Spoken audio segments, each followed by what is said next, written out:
Hi friends, good evening everyone. Welcome back to my channel Fusion of Love থেকে আমি রায়া। আশা করি তোমরা সবাই ভালো আছো, আমি অনেক ভালো আছি। আজকে সন্ধ্যাবেলা থেকে একটা ব্লগে ওয়েলকাম। এখন অলমোস্ট বাজে হচ্ছে 5:10 আর এখন আজকে আমি বেরোচ্ছি রুডিদের বাড়ি যাব, কারণ কালকে আমার একটা সকাল সকাল কাজ আছে, তো তাই জন্য আমাকে আজকে ওদের বাড়ি যেতেই হতো।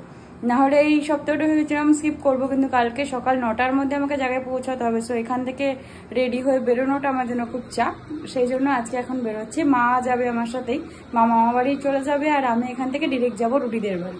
তো রাস্তায় যেতে যেতে কতটা কথা বলতে পারবো আই ডোন্ট নো, জানোই তো বলতেই পারি না, একা একা যাই তো পসিবল হয় না।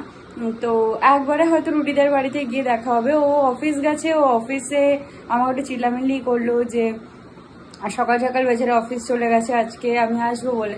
তো বলছে, আমি বললাম যে ঠিক আছে চলো, অসুবিধা নেই, তুমি আসবো। বলছে না, তোমাকে বললাম তাড়াতাড়ি আসতে। যাই হোক, আমার একটু লেটই হলো, তো বেরোচ্ছি এখন, মা মামার সাথে বেরোচ্ছি। তো চলো, রাস্তা যেতে যেতে জানি না কথা হবে না, হয়তো গিয়ে একবারে কথা হবে। টাটা। আমি এই জাস্ট স্টেশনে এসে পৌঁছালাম আর এত গরম লাগছিল জানো তো। আমি স্টেশনে আসলেই আগে একটা জল কিনে নিই, কারণ জলটা খাওয়াটা আমার মোস্ট ইম্পর্ট্যান্ট মনে হয়। রুডিও আমি বেরোলে ও জল কিনে দেয়, তাই জন্য এসেই আগে জল খেয়ে নিলাম। আর একটু বসে ওয়েট করছিলাম ট্রেনের জন্য। তখনই একটা ট্রেন পাস হচ্ছিলো, এত জোরে আওয়াজ করলো যে কিছু বলবো সেটা সুযোগই দিল না। আর এই ট্রেনটা, আর এটা কী ট্রেন বুঝতে পারছিলাম না, পুরো ফাঁকা একদম, পুরো গেল। বাট ট্রেনটা নতুন মনে হলো, আর আমি বসেছিলাম তো দেখলাম বেশ ভালো লাগছিল ট্রেনটা দেখতে, হয়তো কোনো শ্রমিক কর্মী বা কিছু ট্রেন। আর কাঁচরাপাড়া স্টেশনে তো আমি পৌঁছে গেছিলাম, আর আমাদের কাঁচরাপাড়া স্টেশনের লোক দেখো, এত ভিড় হয়েছে। সাইনবোর্ডটা দেখা যাচ্ছিলো, ভাবলাম যে আমি স্টেশনে এসেছি, তোমরা বুঝতে পারবে না যে আমি কোন স্টেশনে এসেছি, তাই জন্য ওটা দেখালাম। আর আমাদের কাঁচরাপাড়া স্টেশনে এই ফার্স্ট টাইম না এই এসকেলেটর চালু হয়েছে, বিশ্বাস করো এখনো পর্যন্ত একবারও ওঠার সুযোগ হয়নি, তো কখনো হয়তো উঠবো। এই এখনই ট্রেন ঢুকবে আর আমি অলরেডি দমদম স্টেশনে পৌঁছে গেছি। স্টেশনে না এই লাইন দিয়েছে, অন্তত 100 জনের পেছনে প্রায় লাইন দিয়ে দাঁড়িয়ে রয়েছে। একই বৃষ্টি, আর এই জায়গাটা তো সবসময়ের জন্য ভেজা থাকে, কখনো এইখানটা ফাঁকা থাকে না, আর শুকনোও থাকে না। তো কতক্ষণে পৌঁছাবো জানি। আজকে আমরা আবার এখন ডায়মন্ড প্লাজায় ঢুকলাম, তাও আবার এই যে এই মহারাজ আমাকে শ্যামনগরে 1 ঘন্টা দাঁড় করিয়ে রেখেছে, পাক্কা 1 ঘন্টা, 45 মিনিটস। তো 10 মিনিটটা 1 ঘন্টা করে, এই না 10 মিনিট মোটেই না, রুটি বলো 10 মিনিট না, একদমই না, প্রায় 45 মিনিটস দাঁড় করিয়ে রেখে তারপর ও আসলো, আমি দাঁড়িয়েছিলাম। এখন ট্রেনসে যাবো নাকি? ট্রেনসে ছিল তো কুপনটা তোমার কাছে? এখন এই গাড়ি অ্যাক্সিডেন্ট হয়ে যাবে, অ্যাক্সিডেন্ট, বাচ্চাদের গাড়িতে অ্যাক্সিডেন্ট হয়ে যাবে। এখন চলবো,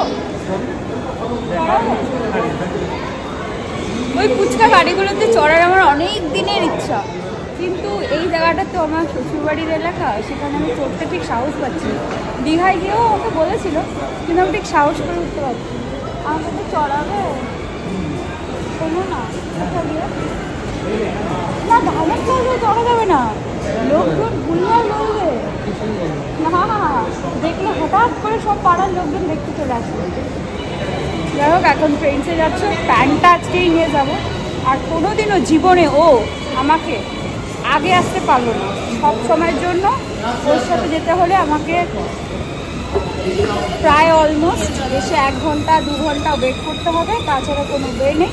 ও কোনোদিনও যেতে দেবে না, এটা ওর না, আসবে না। ও আমার জন্য, মানুষ ছেলেরা এসে ওয়েট করে মেয়েদের জন্য, কিন্তু আমাকে ওর জন্য এসে ওয়েট করতে হবে। বাজে ছিল একটা, বাজে।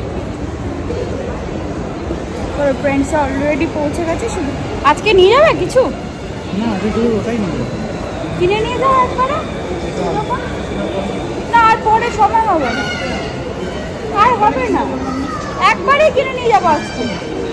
হ্যাঁ, ট্রেনসে জাস্ট ঢুকছি,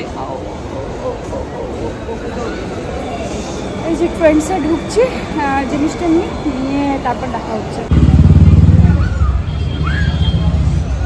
রেশমিটা শেষ হয়ে গেছে, এটা দিয়ে দেবো রেশমিটা? না আর না, আমি কি করবো, এটা ভালো রেখে দাও, এটাই ভালো, ভালো করে বেছে রেখে দিও।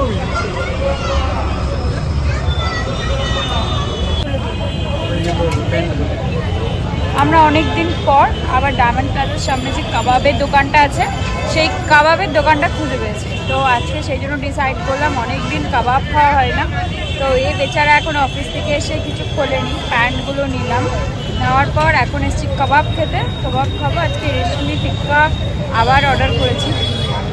অনেক দিন কাকুর কাবাবটা মিস করি, অনেক দিন খাওয়া হয় না। তো আজকে আসলাম যে আজকে যখনই হুট করে দেখলাম, খুঁজতে খুঁজতে আসছিলাম, দেখলাম হট করে পেয়ে গেছি আজকে। যাই হোক, গিয়ে আগে ফ্রেশ হবো। কালকে আবার আমার সকাল সকাল বেরোনোর আছে। মাকে ফোন করে বলে দিয়েছি যে মা তুমি সকালবেলা আমাকে 6:30টায় তুলবে, কারণ আমাকে 9টায় একটা মিট আপ আছে। কী ব্যাপার না ব্যাপার সেটা কালকেই জানতে পারবে। তো আজকে এই খাওয়া দাওয়া করে বাড়ি যাব। বাড়ি গিয়ে আজকে কী মেনু? তুমি দুপুরে কিছু খাওয়া বেরিস খেতে? মিথ্যে কথা, সত্যি কথা। ক্যান্টিনে? হ্যাঁ,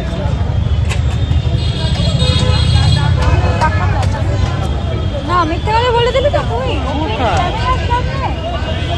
দিবি না কিন্তু এইভাবে আমাকে ছোট করলি। এগুলো দিবি না, এগুলো তো দেবই। এইভাবে তুমি আমাকে ছোট করলি সবার সামনে। এইভাবে এইভাবে আমার কথার কোনো দাম নেই, কিছু বলার নেই আমার। লাগছে লাগছে, এই জন্য মাকে বলি তুই আমাকে মারিস, আমি মারি না। দরজালটা তুই, আমি না। এটা বোঝানোর চেষ্টা করেছিলাম মাকে আমি অনেকবার, কিন্তু আমার মা বুঝতে চেষ্টা করেনি। মা বলে তার জামাই একদম বাবা কি মা তো বাজে ছেলে না একটা। দিবি না জলটা, দিবি জলটা খাওয়া। 10 টাকা দিয়ে কিনেছি, 10 টাকা অনেক ভ্যালু। জলই জীবন, নষ্ট করতে নেই জল।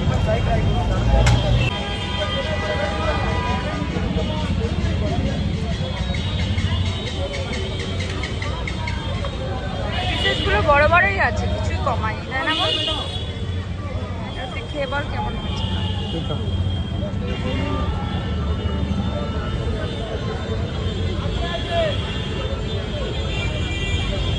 হ্যাঁ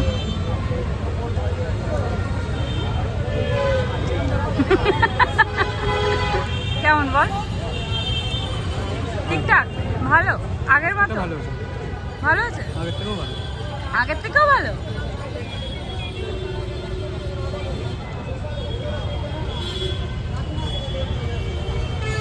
আমার একটা ব্যালেন্স টেস্ট চলছে। এটা রিভিউ দে। টিক্কাটা বেশি ভালো? বাজে কথা।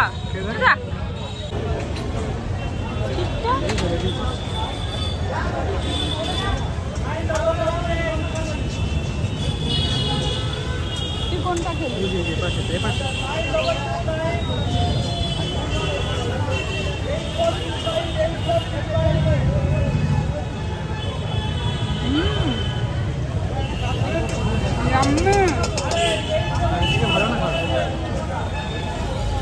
চরম বানিয়েছে।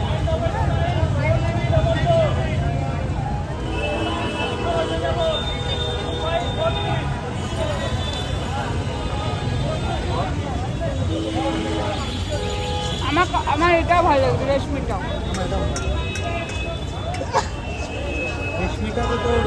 এটা 10 out of 10, এটা 10 out of 9। 10 out of 10, 10 out of 9। একটু ফুচকা খাবো?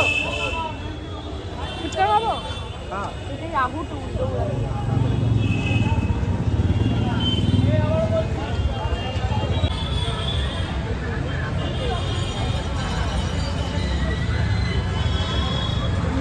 ধাক্কা হবে।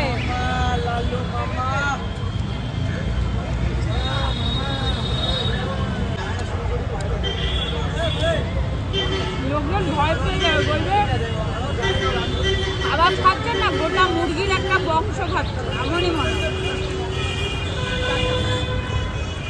ঢুকলাম।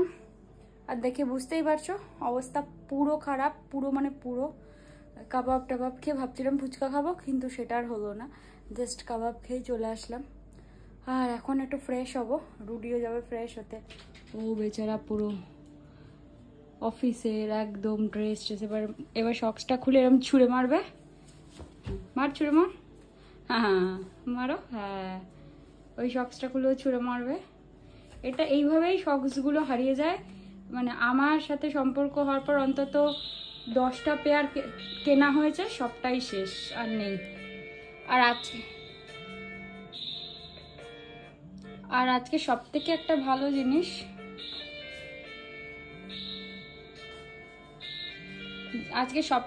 ভালো জিনিস, এসে দেখলাম ওর ঘরটা পুরো প্রপারলি গোছানো।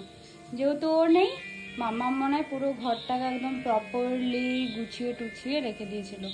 ও না থাকলে এগুলো করতে পারে, ও থাকলে তো আর এগুলো পসিবল হয় না। দেখো বেডটা কি সুন্দর গোছানো।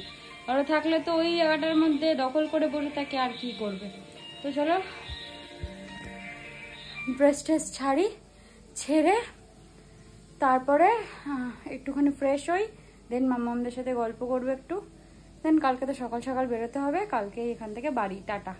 আর বাড়ি আসবো বলে মনে হয় না, আর যদি পসিবল হয় এসে বিকেলে যাব, কিন্তু কালকেই বাড়ি থেকে চলে যাবো, এখান থেকে চলে যাবো, বাড়িতে পৌঁছাবো। তো চলো টাটা টাটা টাটা।